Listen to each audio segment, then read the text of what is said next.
Olá, hoje no JBN nós vamos te contar quais são as atribuições de um prefeito. As eleições estão chegando, só que mesmo assim ainda tem muita gente que não entende direito o que faz o chefe do Executivo Municipal. Por isso nós vamos te explicar com detalhes. E como já é tradição aqui no JBN em toda quarta-feira, o nosso comentário é com o missionário redentorista Padre Jesus Flores. E eu vou trazer as últimas informações sobre a suspensão no Brasil dos testes da vacina chinesa Coronavac após o anúncio de um efeito adverso grave. Segundo o Instituto Butantan, a morte de um voluntário não teve relação com a vacina. E nós ainda vamos falar sobre a campanha É Tempo de Cuidar da Evangelização, promovida pela CNBB. E um convite muito especial para você: está acontecendo a festa em louvor à padroeira do Paraná, Nossa Senhora do Rocio. Nós vamos trazer um pouco dos melhores momentos do primeiro dia de novena. O JBN de hoje já está no ar.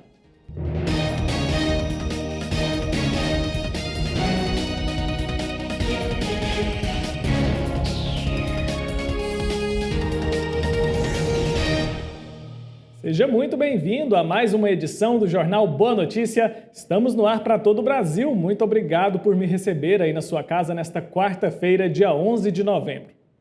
As eleições estão chegando, faltam poucos dias para a gente escolher nossos próximos representantes a nível municipal. Neste ano, várias cidades do Brasil bateram recorde de registros de candidaturas a prefeito. Mas você sabe qual é o papel de um prefeito? Vamos conferir na reportagem da Gabriele Assis.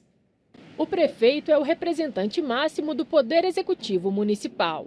Mas qual o papel desenvolvido pelo candidato escolhido para comandar a prefeitura? A ação do prefeito é quase que a ação de um presidente da República diminuída ao seu ponto da sua prefeitura, né? A sua verba, né? As suas condições, né? Então, o poder dele é de produzir leis, de propor programas de ação na cidade, mas a função mesmo do Executivo é realizar as obras públicas necessárias, cuidar dos equipamentos públicos, cuidar da segurança da cidade. Belo Horizonte tem recorde de candidatos a prefeito nas eleições municipais de 2020. São 15 chapas registradas, o maior número desde a redemocratização em 1985. Eu não acho que ter muitos candidatos é ruim, não. É bom, nós temos opções, né? Temos muitas opções, quantas mais opções opções tivermos, melhores, né? Melhor para nós, né? Então, temos um leque de 15 para escolhermos. Então, isso é bom para a democracia. Nas eleições deste ano, 9 cidades de Minas Gerais, que têm mais de 200 mil eleitores, poderão ter segundo turno na disputa para prefeito. São elas Belo Horizonte, Uberlândia, Contagem, Juiz de Fora, Montes Claros, Betim, Uberaba, Ribeirão das Neves e Governador Valadares. É muito importante essa instituição do segundo turno. Foi uma coisa muito inteligente da nossa Constituição, né, do nosso processo eleitoral. Por quê? Porque evita que a pessoa seja eleita com menos de 50% dos votos. No segundo turno vão os 2 mais votados do primeiro turno, e aí a população tem a possibilidade de eleger alguém com muita mais representatividade. Tá certo, está explicado então a função do prefeito, então você já consegue escolher melhor de acordo com as propostas que você tem escutado aí na sua região. E olha, a gente continua falando sobre eleições. Nesta semana, nós estamos apresentando os vídeos da série Meu Voto Importa, do Regional Sul 4 da Conferência Nacional dos Bispos do Brasil, a CNBB. O tema que você vai ver hoje é como escolher um candidato. Vamos entender o que precisamos observar na hora de escolher em quem votar. Acompanhe comigo.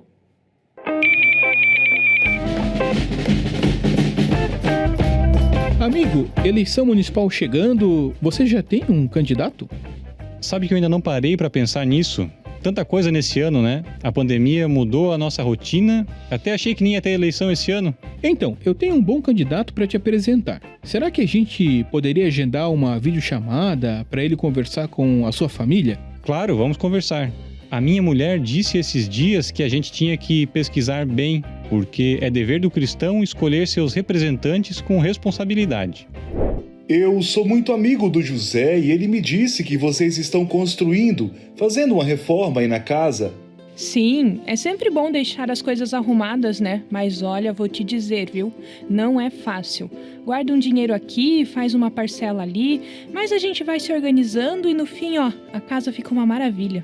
Bom, esse ano eu estou disputando a eleição e gostaria de saber se posso contar com o apoio de vocês. A gente quer saber quais são suas propostas para a nossa cidade. Uma eleição municipal é muito importante porque vamos ver as atitudes dos eleitos refletindo diariamente na nossa vida. Eu tenho para várias áreas, mas as bandeiras que defendo são principalmente educação, saúde e assistência social.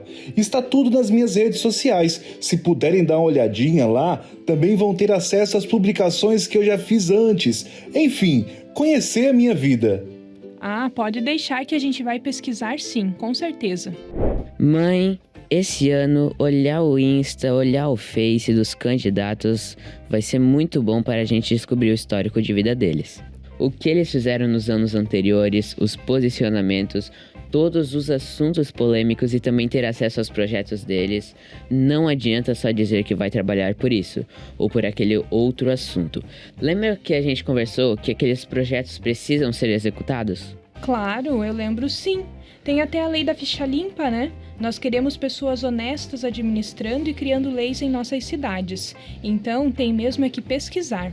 Antigamente, tinha show, os candidatos pagavam churrasco, bebida e ainda davam camiseta para a gente usar.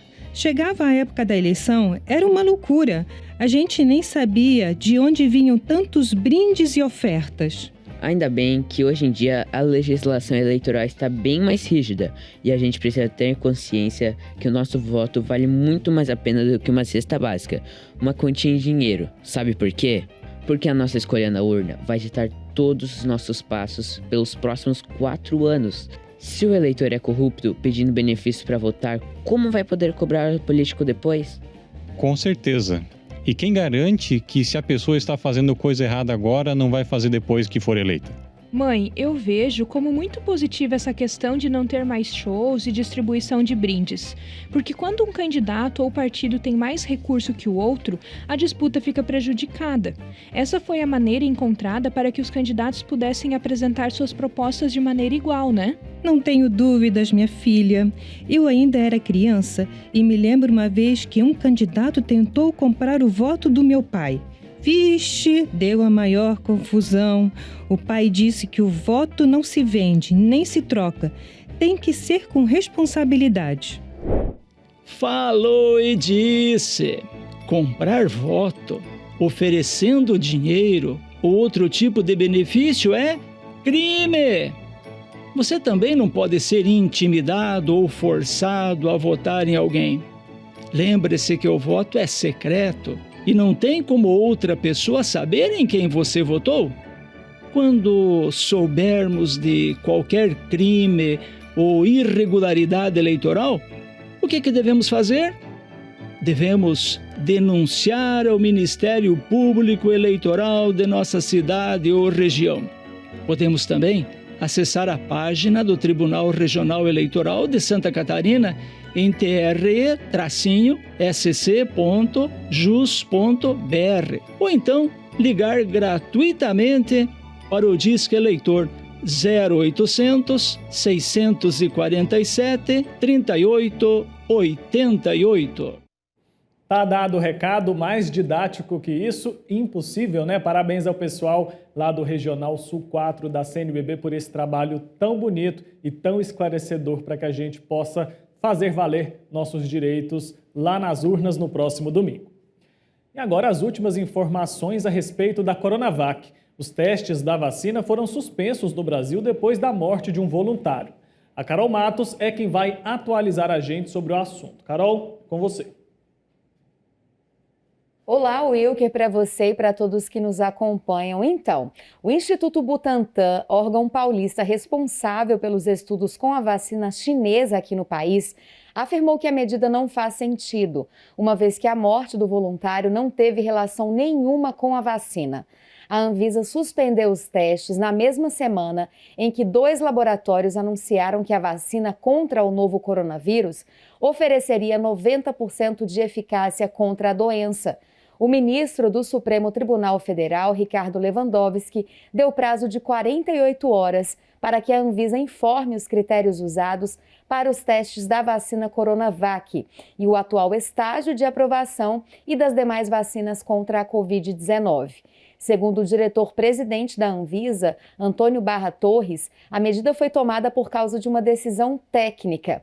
Torres disse ainda que é normal a paralisação dos estudos em testes de vacina. O Comitê Internacional Independente do Estudo da Coronavac recomendou à Agência Nacional de Vigilância Sanitária que os testes sejam retomados. O comitê, para a gente entender, é formado por especialistas de fora do Brasil e tem como função analisar dados de eficácia e segurança do estudo. A Anvisa afirmou que apenas com o parecer do grupo seria possível tomar uma decisão sobre a continuidade ou não dos testes. A agência confirmou também que vai analisar o relatório do comitê para decidir se permite a retomada dos testes. Eu volto para o estúdio com você, Wilker. Muito obrigado, Carol Matos, pela sua participação. E olha, já é tradição aqui no JBN, você já sabe, né? Na quarta-feira, quem faz o nosso comentário é o missionário redentorista Padre Jesus Flores. Vamos acompanhar. Há mais de uma semana, o Brasil está voltado para as eleições americanas.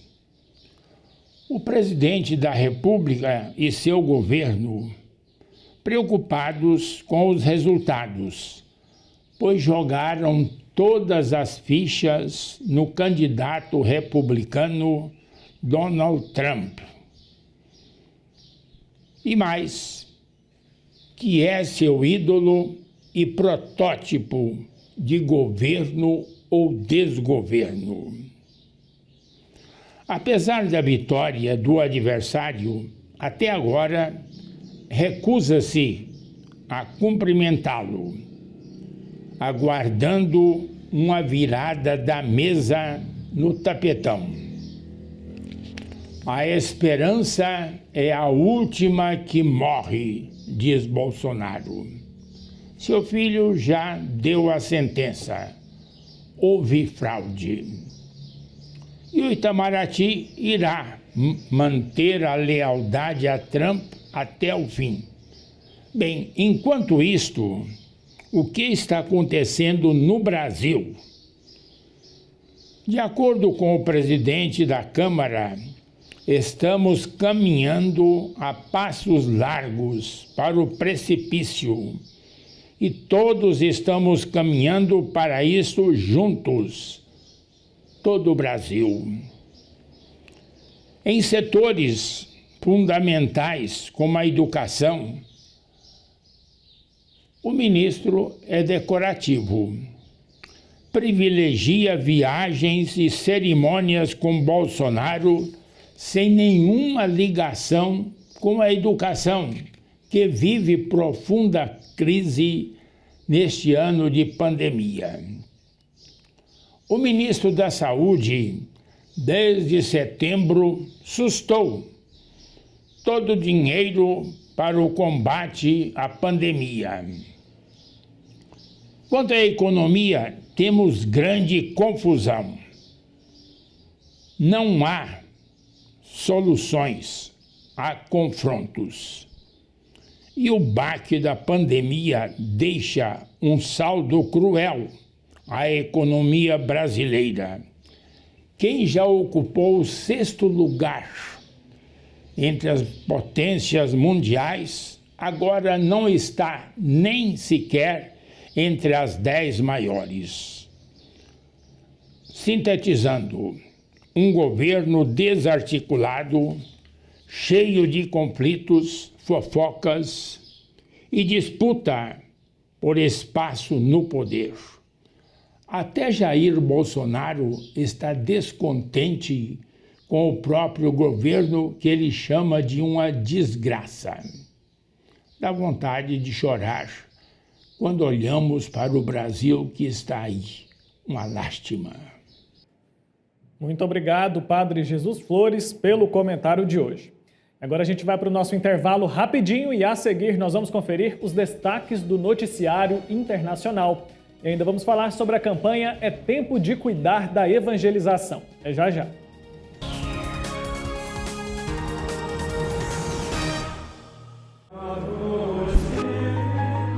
E tudo que pedirem com fé na oração, vós o recebereis. Pai nosso que estais nos céus, santificado seja o vosso nome. Venha a nós o vosso reino. Ave Maria, cheia de graça, o Senhor é convosco. Creio em Deus Pai Todo-Poderoso, Criador do céu e da terra, e em Jesus Cristo, seu único Filho, nosso Senhor, que foi concebido pelo poder do Espírito Santo, nasceu da Virgem Maria. Creia no poder da oração. Creia no poder do Divino Pai Eterno.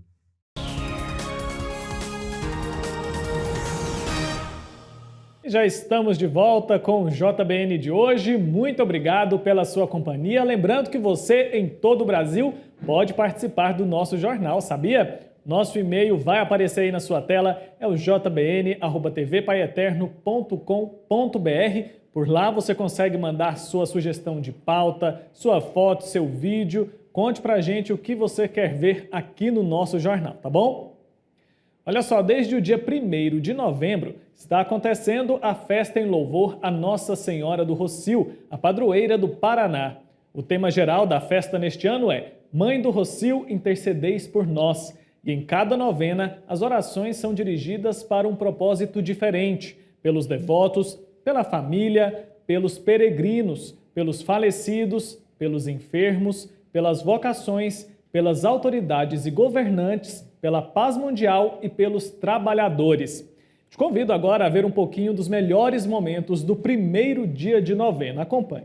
Não há no mundo ninguém. Estamos iniciando hoje, já tivemos uma novena às 5 da manhã, muita gente participando, graças a Deus, iniciando essa caminhada de 9 dias de preparação para a festa de Nossa Mãezinha do Céu. Tende piedade, ó, tende piedade, tende piedade de nós. Piedade, tende piedade, ó, tende piedade, tende piedade de nós. Ó Cristo, pede ao Senhor teu Deus que te faça ver um sinal, quer provenha da profundeza da terra, quer venha das alturas do céu. Deus interfere na humanidade com aquele anúncio. O anjo do Senhor anunciou a Maria que ela seria a mãe do Salvador. A partir dali, a terra, a humanidade, o planeta nunca mais foi o mesmo.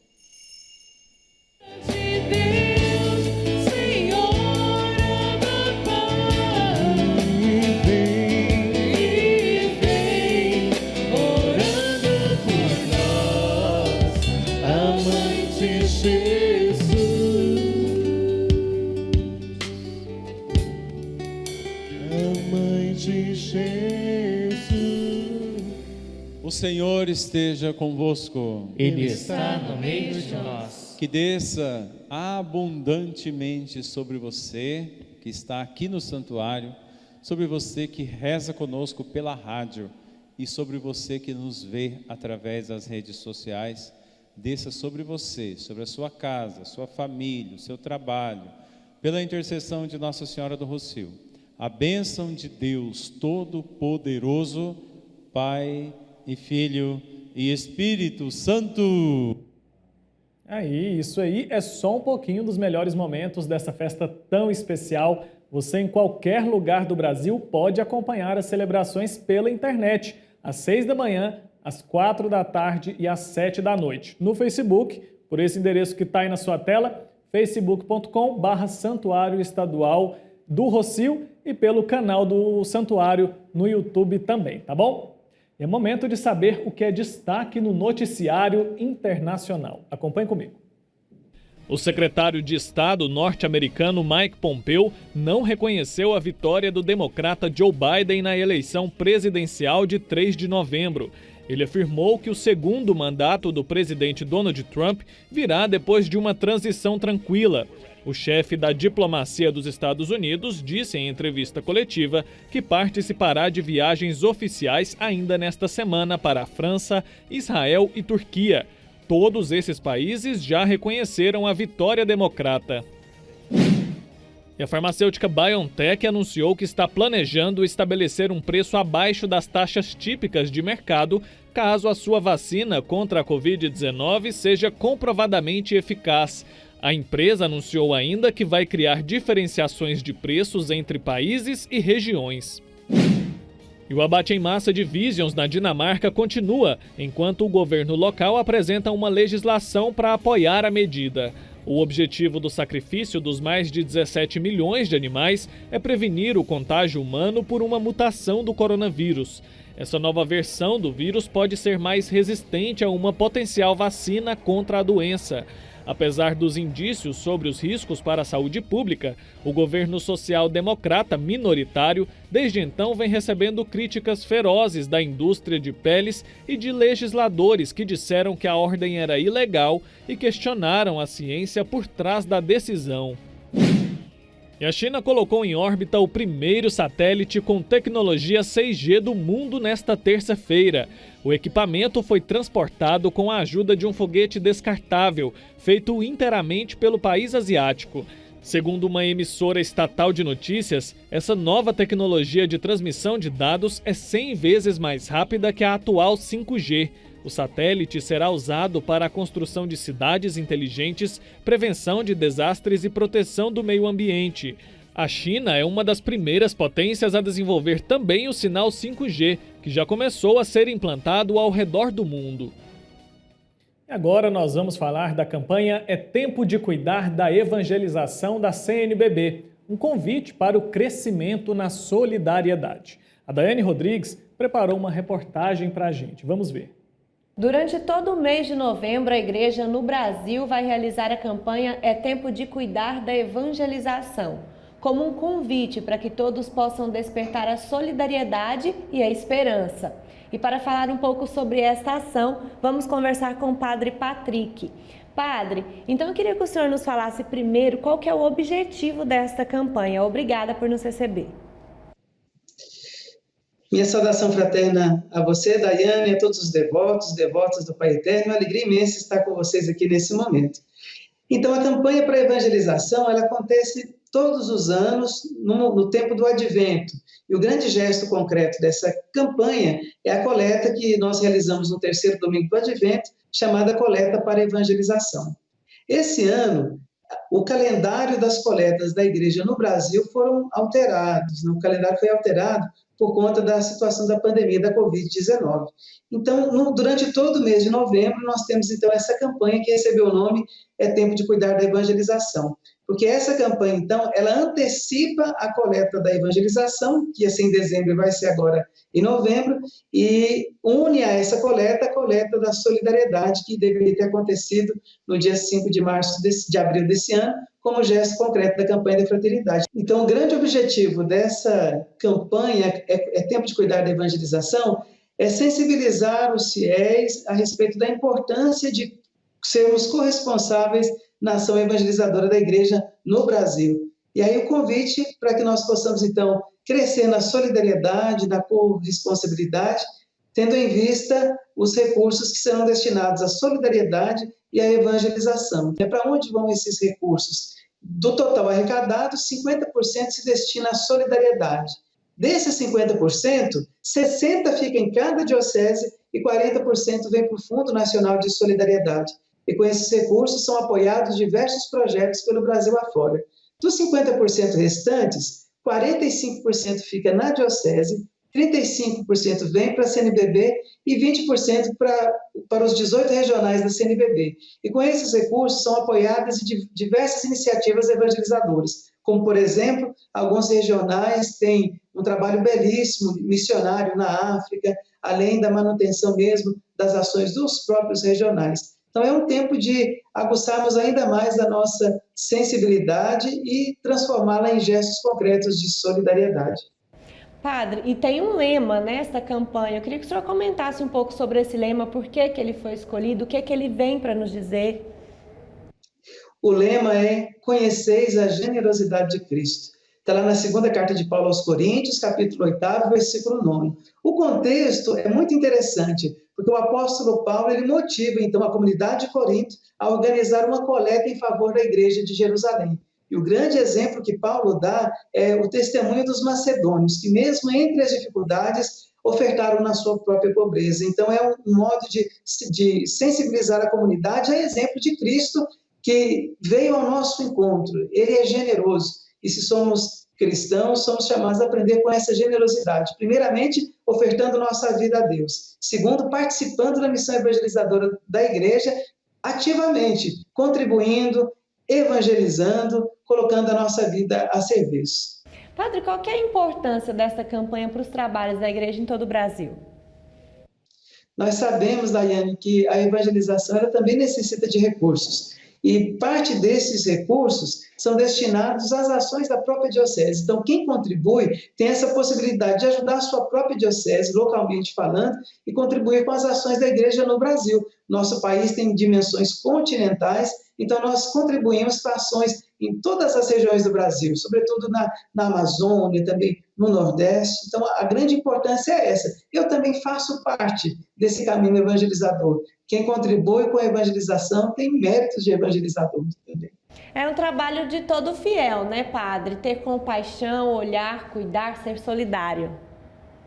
Por isso, o lema da campanha da fraternidade desse ano se torna um programa de vida. Ver, compadecer e cuidar. E a situação da pandemia aguçou isso ainda mais na nossa caminhada evangelizadora. Então, acho que vale a pena conhecer. Por isso, Daiane, qualquer dúvida, qualquer esclarecimento, entre lá no site campanhas.cnbb.org.br. Lá nós temos todo o material, tem um pequeno texto base, uma meditação espiritual dessa carta de Paulo aos Coríntios, para que a gente possa, de fato, assumir com alegria esse nosso compromisso de colaborar diretamente com a ação evangelizadora da igreja no Brasil. Padre, muito obrigada, que o Pai Eterno abençoe o senhor. Eu que agradeço, que Deus abençoe a sua missão e a todos aqueles que nos acompanham também. Tá aí, que campanha mais especial, né? Olha só, o JBN vai ficando por aqui, lembrando que amanhã eu tô de volta, viu? E é claro que eu conto com a sua audiência. Então, um forte abraço para você, continue se cuidando e até lá.